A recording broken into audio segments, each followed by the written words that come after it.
గజ్వేల్ నియోజకవర్గం BRS party in charge Vanteru Pratap Reddy అన్నగారి సమక్షంలో కూచరం గ్రామానికి మొద్దు మహేందర్ కూచరం గ్రామ యువకులతో మరియు కూచరం బీఆర్ఎస్ పార్టీ గ్రామ కమిటీ నాయకులు కార్యకర్తలతో కలిసి ఈరోజు బీఆర్ఎస్ పార్టీలో చేరడం జరిగింది. మొద్దు సౌమ్య మహేందర్ను కూచరం బీఆర్ఎస్ పార్టీ సర్పంచ్ అభ్యర్థిగా వంటేరు ప్రతాప్ రెడ్డి అన్నగారు ప్రకటించడం జరిగింది. ఈ సందర్భంగా గజ్వేల్ నియోజకవర్గం బీఆర్ఎస్ పార్టీ ఇన్ఛార్జి వంటేరు ప్రతాప్ రెడ్డి అన్న మాట్లాడుతూ మొద్దు సౌమ్య మహేందర్ను కూచరం గ్రామ సర్పంచ్గా గెలిపించాలని ప్రజలకు, యువకులకు, మహిళలకు పిలుపునిచ్చారు. కూచరం గ్రామాన్ని అభివృద్ధి చేసే బాధ్యత తనదని, కూచరం గ్రామ యువకులకు ఎలాంటి అవసరం ఉన్నా తాను అండగా ఉంటానని, రాబో రోజుల్లో గ్రామ యువతకు వివిధ కంపెనీల్లో పెద్ద ఎత్తున ఉద్యోగ అవకాశాలు కల్పించడానికి కృషి చేస్తానని తెలియజేశారు.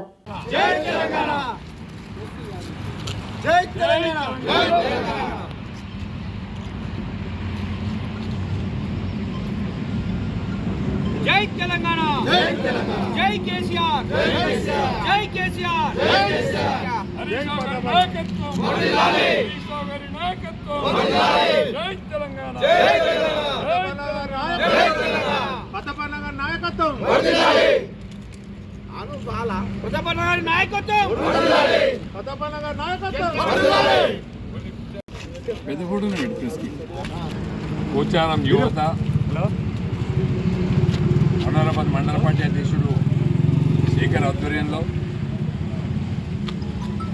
గ్రామ సీనియర్ నాయకుడు ఉదయ్ ఆధ్వర్యంలో పెద్ద ఎత్తున ఈరోజు కూచారం యువత మొత్తం బీఆర్ఎస్ పార్టీలో జాయిన్ అయ్యి కేసీఆర్ గారి నాయకత్వంలో, హరీష్ రావు గారి నాయకత్వంలో పనిచేస్తామని చెప్పి ముందుకు వచ్చి, గతంలో కేసీఆర్ గారు ఉన్నప్పుడు చేసినటువంటి డెవలప్మెంట్ యాక్టివిటీస్ కానీ, తెలంగాణ సాధించినటువంటి వ్యక్తి కేసీఆర్ అని చెప్పి తెలంగాణ ఆత్మ గౌరవాన్ని కాపాడడానికి ఇవాళ మహేందర్ బీఆర్ఎస్ పార్టీ కండవ కప్పుకొని నేను సర్పంచ్ అభ్యర్థిగా పోటీ చేసి గెలిచి వస్తామని చెప్పి ధైర్యంతో ముందుకు వచ్చినటువంటి మహేందర్తో వచ్చినటువంటి మిత్రులందరూ కూడా పేరు పేరున స్వాగతం తెలియజేస్తూ, మరి భవిష్యత్తులో కూడా మనోరాబాద్ మండలాన్ని జెడ్పీటీసీ, ఎంపీపీ రెండింటిని కూడా కైవసం చేసుకుంటాం.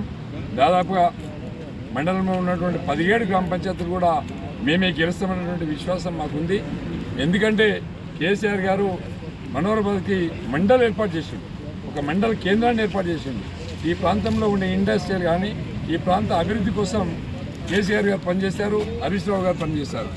ఎప్పుడో పెండింగ్లో ఉన్నటువంటి దాదాపుగా 2000 మందికి ఫ్లాట్లు కూడా, అంటే దాదాపుగా 20 సంవత్సరాలు